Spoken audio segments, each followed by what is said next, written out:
वो मराठा जो नेता है, अध्यक्ष महोदय पूना में रहता है तो शिवाजी की प्रेरणा लेता है, यहाँ आता है तो पता नहीं कहाँ कहाँ से प्रेरणा लेता है।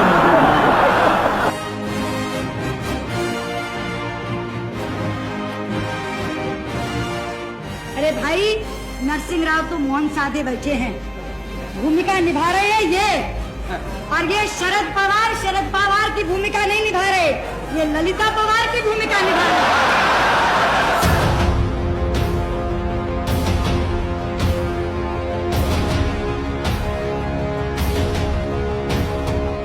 काँग्रेस पक्षामध्ये इंदिराजींचं एवढं मोठं नेतृत्व, एवढी ताकद, कोणालाही म्हटलं की निवडून येतात, एवढी ताकद असताना पवार साहेबांनी महाराष्ट्र हलवून दाखवला, कारण हे त्यांच्या ताकदीचं सगळ्यात मोठं इंडिकेशन आहे। तुम्ही कुणाचाही ना पवार साहेबांचा नाद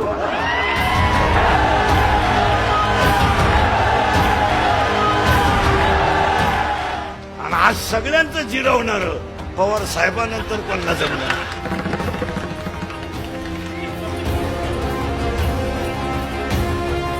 नाद खुला, नाद खुला।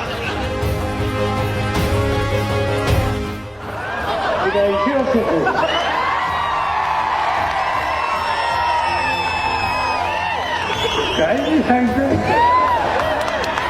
लई पाहिजे लई पाठवायची सगळी।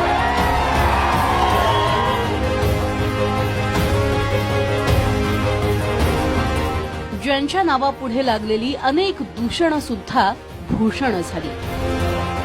टोकाचा तिरस्कार करणाऱ्यांनीही ज्यांच्या कामाचा पुरस्कार केला, ज्यांना टीकेतही सन्मान आणि दुश्मनीतही दोस्ती लाभली, ते म्हणजे 80 वर्षाचे शरद पवार।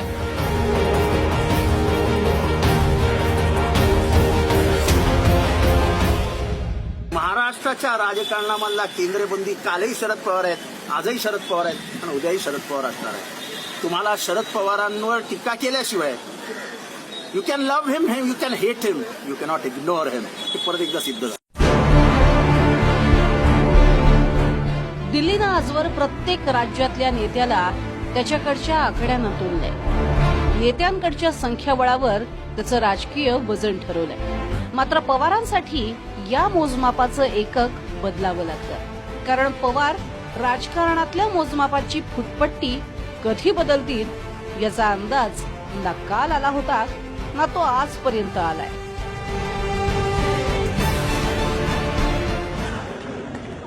ते इतके राजकीय कौशल्य आणि चतुर आहेत की केव्हा कोणाशी अलायन्स होईल आणि केव्हाची तुटेल हे काही सांगता येत नाही। मला एक राष्ट्रवादीचा नेता म्हणाला, साहेबांनी सांगितलं कामाला लागा, म्हणलं याचा अर्थ का? मला समजून नाही द्यायला, लामाला लागा म्हणजे निवडून आणा का याला पाडा। राजकारणातले, प्रशासनाच्या कारभारातले अनेक पेच पवारांनी सोडवले। कधी सभागृहाबाहेर त्याची प्रचिती आली तर कधी सभागृहाच्या आतमध्ये। एके दिवशी विधानसभेमध्ये मनोहर जोशीला घाम फुटेल असं भाषण केलं, बेधडक 100 कोटी रुपयाचा आरोप केला। माझं भाषण साहेब स्पीकरवर ऐकत होते, त्यांनी मला खाली चिठ्ठी पाठवून त्यांच्या सभागृहात बोलवलं ऑफिसमध्ये। म्हटले, सहारा प्रकरणामध्ये मनोहर जोशींनी 100 कोटी रुपयाचा भ्रष्टाचार केला हे मी ऐकलं। म्हटले, तुमच्याजवळ पुरावे काय आहेत? म्हटलं, कुठले आलेत पुरावे? म्हटले, साहेब म्हटलं, साहेब विधानसभेत जर बोललो तर डिफेमची केस होत नाही, कोणाला दावा करता येत नाही, विधानसभेत बोलायचं स्वातंत्र्य आहे। साहेब म्हटले, प्रिव्हिलेज होऊ शकतो, आमदारकी जाऊ शकते। म्हटलं, साहेब मग चुकलंय माझं। म्हटलं, आता असं करा, तुमचं भाषण कन्फर्म करण्यासाठी प्रत येईल, त्यात एवढंच म्हणा, अशा बाहेर चर्चा आहेत,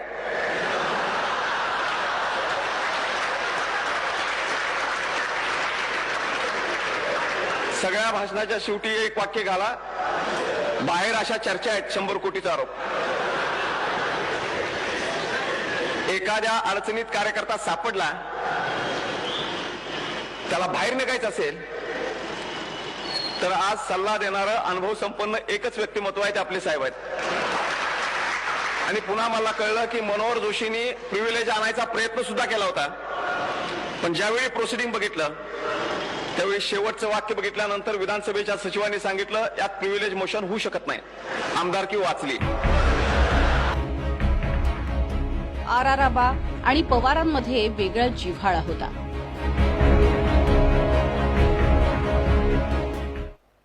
ज्याला आयुष्यामध्ये रोजगार हमीच्या कामावर काही वर्ष काम करावं लागलं, असा रोजगार हमीच्या कामावर काम करणारा एक मजूर या राज्याच्या उपमुख्यमंत्री पदावर आणि प्रदेशाध्यक्ष पदावर बसवण्याची दानत फक्त पवार साहेबांना असू शकते. पवारांना त्यांच्या 50 वर्षाच्या कारकिर्दीत कोणी फारसं गहिवरताना पाहिलेलं नाही. असंख्य नेते पक्ष सोडून गेले, मात्र त्याची फिकीर पवारांनी केली नाही. मात्र यंदाच्या प्रचाराच्या पहिल्या टप्प्यात पवारांनाही आबांची कमी जाणवली. मी त्या रस्त्याने एकेकाळी जातो आणि त्याचा परिणाम मलाही तोंडाला कॅन्सरचा त्रास झाला, पण मी थांबवलो. मला माहिती आहे ते उत्तम डॉक्टर कोण आहे आणि त्या उत्तम डॉक्टरांच्याकडे घेऊन ही सगळी व्यवस्थापन करूया. त्यांना घेऊनही त्या ठिकाणी गेलो, घरच्यांना न सांगता काळजी घ्यायला सांगितली, त्यांनी काळजी घेतली. आणि मग माझं त्यांच्याशी भांडण आहे आणि कायमचं भांडण आहे की आबा हे तुम्ही माझं ऐकलं नाही, माझ्यासारख्याला मागे ठेवून तुम्ही माझ्या आधी गेला, ही गोष्ट मला पटली नाही. जायचं असेल तर आम्हा लोकांची जायची वेळ होती, तुमची जायची वेळ नव्हती. गोळाबेरीज आणि जोडतोडीच्या राजकारणात पवारांनी अनेकांना हादरे दिले. महाराष्ट्र हलवून पवारांनी इंदिरा गांधींना धक्का दिला आणि त्यावेळच्या अनेक तरुणांसाठी पवारच हिरो ठरले.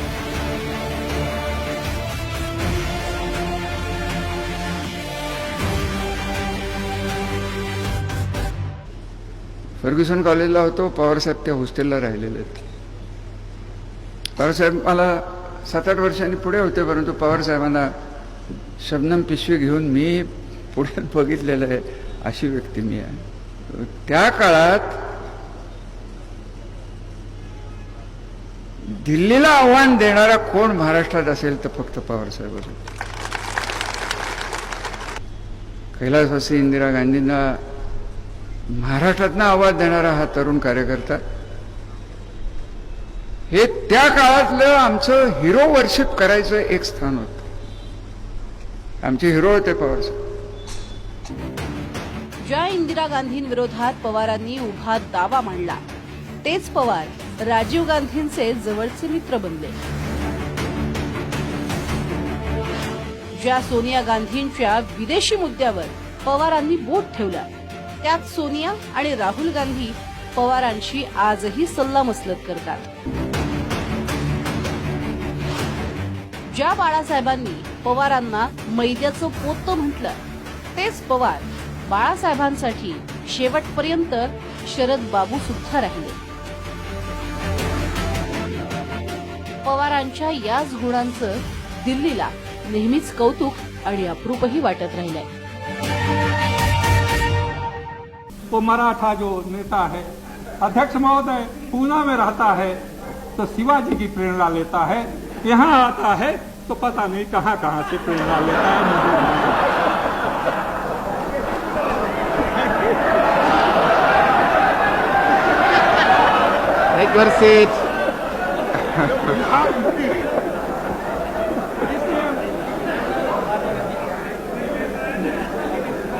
मुझसे नहीं लेता. मैं एक बात ये भी कह देना चाहता हूँ अध्यक्ष तो सभापति जी, बहुत चर्चा चलती है, यहाँ तक कि अटल जी भी हमसे पूछते हैं कि शरद पवार की क्या राय है. मैं आपको बता दूं, जिस दिन से 30 मार्च से आज पहले दिन मेरा शरद पवार से दर्शन हुआ है. टेलीफोन पर भी मेरी कोई वार्ता नहीं. रामविलास पासवान कहे थे, शरद यादव अभी कह रहे थे नहीं ये सरकार तो चलेगी, नरसिंह राव जी ने आज कह दिया चलेगी. अरे भाई, नरसिंह राव तो मौन साधे बैठे हैं, भूमिका निभा रहे हैं ये, और ये शरद पवार की भूमिका नहीं निभा रहे, ये ललिता पवार की भूमिका निभा रहे हैं.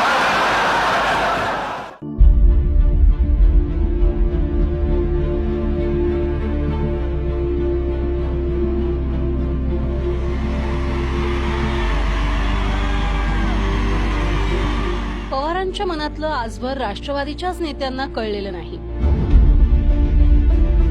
जयंत पाटील, रामराजे निंबाळकरांपर्यंत अनेकांकडे अनेक किस्से आहेत. इतकंच काय तर खुद्द अजित पवारांना सुद्धा पवारांच्या मनाचा थांगपत्ता लागलेला नाही.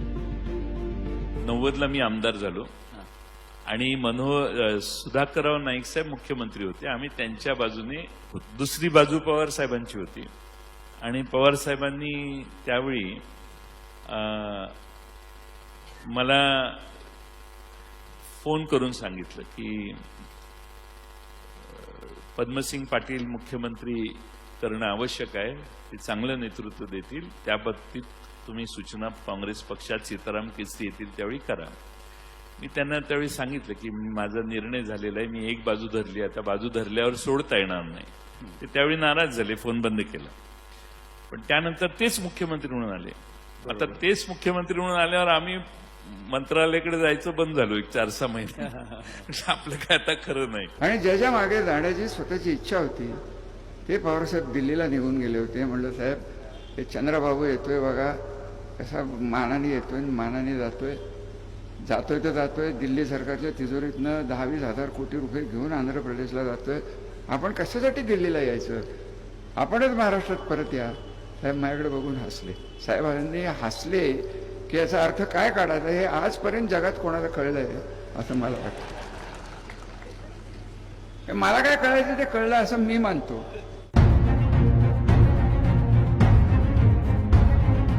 मात्र राजकीय शत्रुत्वात पवारांनी कधीच विकास आणि मैत्रीच्या नात्याला दाव्यावर लावलं नाही. माडगुळकरांपासून गडकरींपर्यंत आणि सुशीलकुमार शिंदेपासून फारुख अब्दुल्लांपर्यंत अनेकांना पवारांच्या या अनोख्या गुणाची प्रचिती आली आहे. मला परवा मी अमेरिकेमध्ये होतो आणि मला बोईंग कंपनीचे अध्यक्ष भेटायला, त्यावेळी अमेरिकेच्या बोईंग कंपनीच्या उपाध्यक्ष साहेबांना ओळखतात चांगलं, काय नाव त्याचं? केसकर बरोबर होते. आणि केसकर आणि अमेरिकन चेअरमन माझ्याशी बोलत होते. त्यावेळी केसकरनी मला सांगितलं की ज्यावेळी इंडियन एअरलाइन्स करता 70,000 कोटीची विमानं घेतली तेव्हा शरद पवारांनी मला बोलायला सांगितलं की विदर्भ मागासलेला आहे आणि विदर्भामध्ये एक एमआरओ मेंटेन करण्याकरता विमानाचा, बोईंगच्या विमानाकरता एमआरओ नागपूरला झाला पाहिजे. विदर्भाच्या विकासाकरता फार उपयोगाचं राहील आणि माझी इच्छा आहे की तुम्ही हे करत असताना विदर्भाकरता हे एमआरओ जो आहे 700 कोटी रुपयाचा त्यावेळी मंजूर झाला आणि ही सूचना करणारे शरद पवार होते. हे जेव्हा त्यांनी सांगितलं तेव्हा मला याचा अतिशय आनंद होता. आज त्या एमआरओमुळे आमच्याकडे 2000 मुलांना रोजगार मिळणार आहे. त्याचा 8 तारखेला आता मी आणि देवेंद्रजी आणि मंत्री उद्घाटन करणार आहोत. State of art Praful Patel आणि पवार साहेबांमुळे आम्हाला एमआरओ मिळाला. और सेक्युलर की तो बात कहना ही मुझे नहीं कहना, क्योंकि मेरा बेटा खुद अगर आज कहीं पे पहुंचा है तो ट्रेनिंग इनके घर में पाई है. जब वो यहाँ पढ़ता था बंबई में और इनके घर में था तो प्रतिभा और इनकी सोहबत में रहकर उसने बहुत कुछ सीखा और महाराष्ट्र ने उसे बहुत कुछ सिखाया है और मैं महाराष्ट्र का और इनका बेहद मशकूर हूं इसके लिए. आणि या सगळ्या कारकिर्दीमध्ये माझी काही योग्यता नव्हती,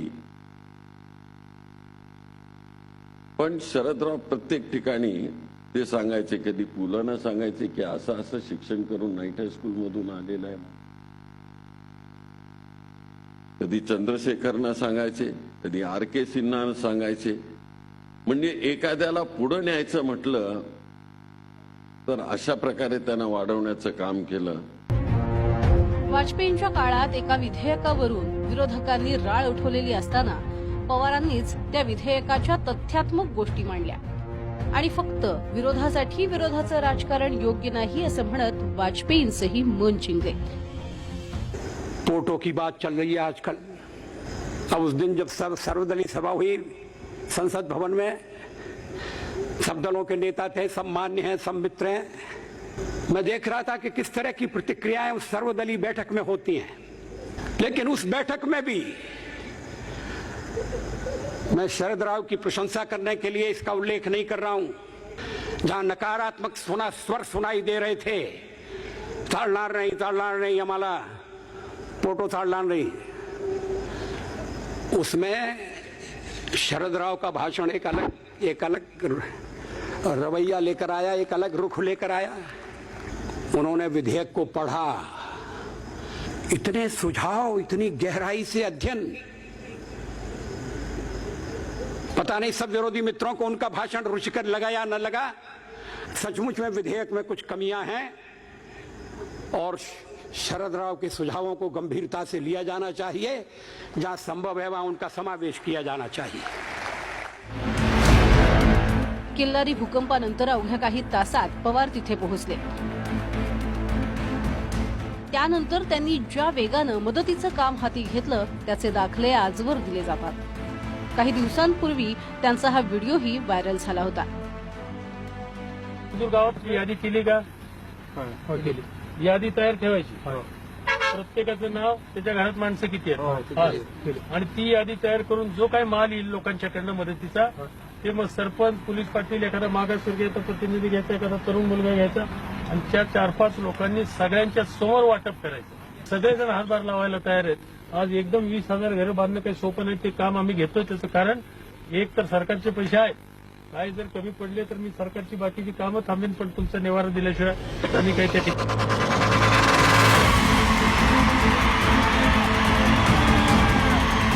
पवारांचा लोकसंपर्क आणि स्मरणशक्तीचे अनेक किस्से तर दंतकथा बनले आहेत। त्याचंही एक उदाहरण एका व्हायरल व्हिडिओनं समोर आलं। 90चे आजोबा रस्त्याच्या कडेला पवारांच्या स्वागतासाठी उभे होते। पवारांची गाडी आली आणि पुढे जे घडलं ते या व्हिडिओत पहा।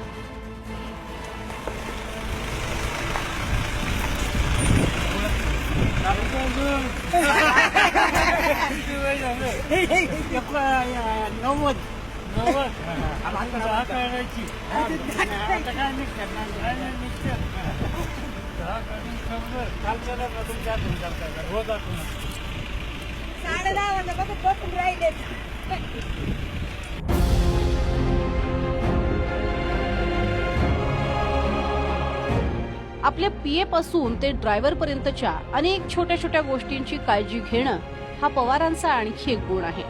म्हणून 1971 पासून पवारांचा एकच ड्रायव्हर आहे। राजकारणाच्या व्यापातही स्टाफला काय हवंय काय नकोय याची काळजी पवार आवर्जून घेतात।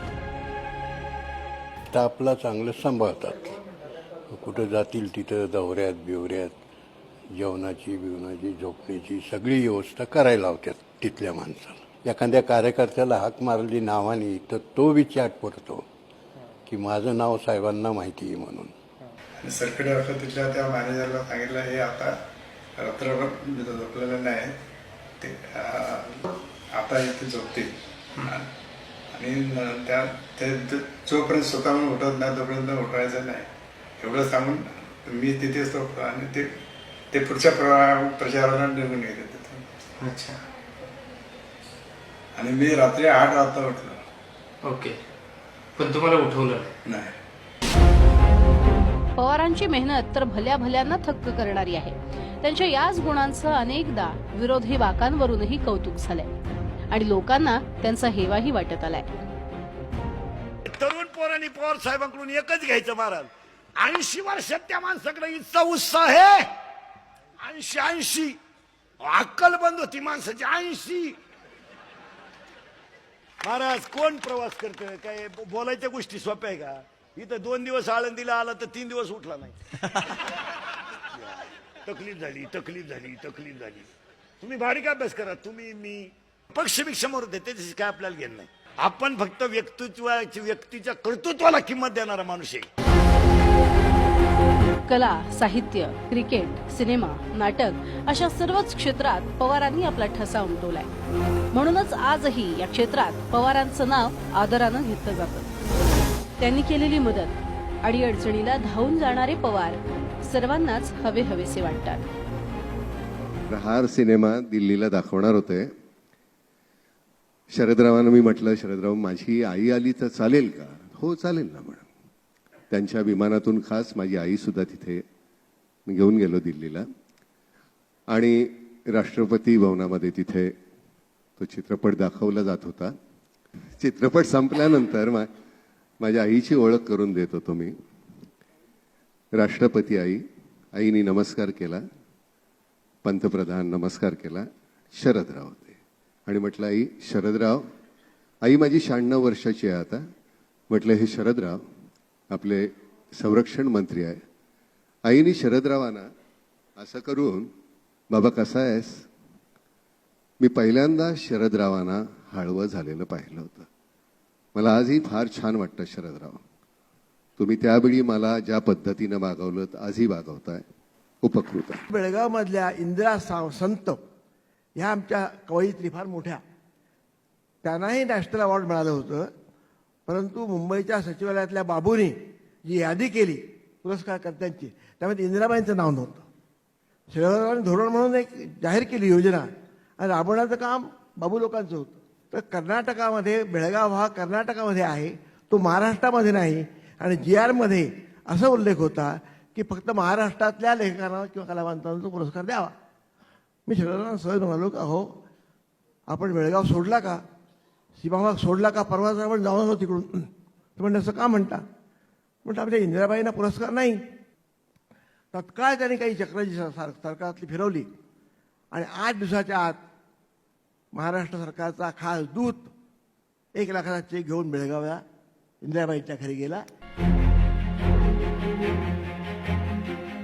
राजकारणाचं उद्दिष्ट जर समाजकारण असेल तर सर्वच क्षेत्र आणि पक्षात तुमचा रीच असला पाहिजे. म्हणूनच हिंदू हृदय सम्राट बाळासाहेब ठाकरे पवारांचे मित्र होते आणि समाजवादी जॉर्ज फर्नांडिस सुद्धा. अब्जाधीश मुकेश अंबानींचे मित्र असलेले पवारांचं कॉम्रेड डांगेंशीही सख्य राहिलं. लोकसभेत संभाव्य 3ऱ्या आघाडीसाठी ज्यांनी मित्र जमवले त्याच शरद पवारांचे नरेंद्र मोदीही चांगले मित्र आहेत. पवारांच्या ह्याच अनोखेपणानं त्यांचा टोकाचा तिरस्कारही होतो. मात्र हा टोकाचा तिरस्कार कधी आणि केव्हा कौतुकाच्या पुरस्कारात बदलतो याचाही पत्ता पवार लागू देत नाहीत.